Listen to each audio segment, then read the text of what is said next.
You're rolling. The roll length isn't typical for us. We usually have, what would you say, 28, 30, and this is at 15. The point I wanted to make here is that most people would say this might be too dry, and in fact it's not. Even with this browning here, and browning at the tip, some of this is from frost, some might be disease.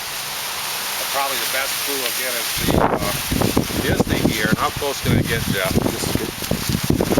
And I'd like to show some more tomorrow.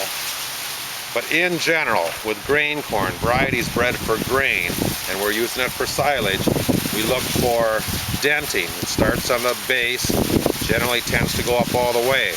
But one time when we're getting the moisture that we're looking for, we look for denting all the way, at least to some extent. Now in this one, we also look for the milk line. You can come a little bit closer. First of all, notice that the cob is starting to get pretty red. And then looking at the milk line. And this, it's quite far. It's right there. And that's a little bit better. It starts here and works down. So milk versus dough. And then it works down. When it's here, it's probably pretty good moisture. We do not have a black layer yet, indicating a clue for total maturity. It's not there yet, but the milk line is definitely there, about 2/3.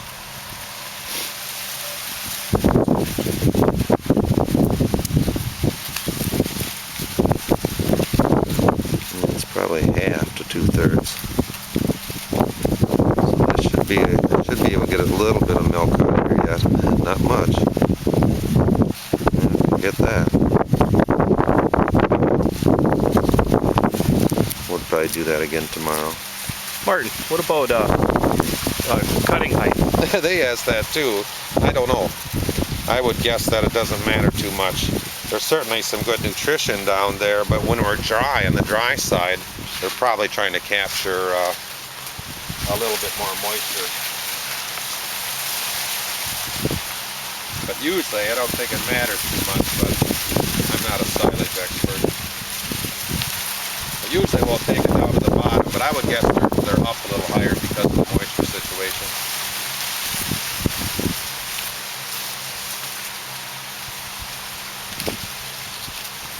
One of the points we have to remember to make, Jeff, is that around here, and certainly on this farm too, to some extent, they're using varieties bred for corn silage, and as you know, that these clues don't necessarily hold up with the silage varieties.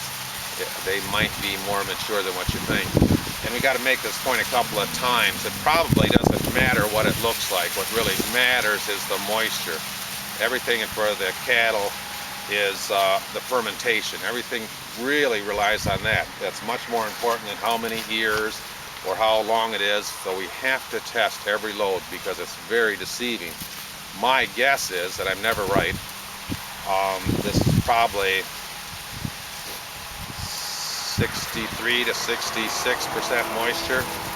But the point is, and all of these folks do that too, both in the cab and at the bunk, they test the moisture.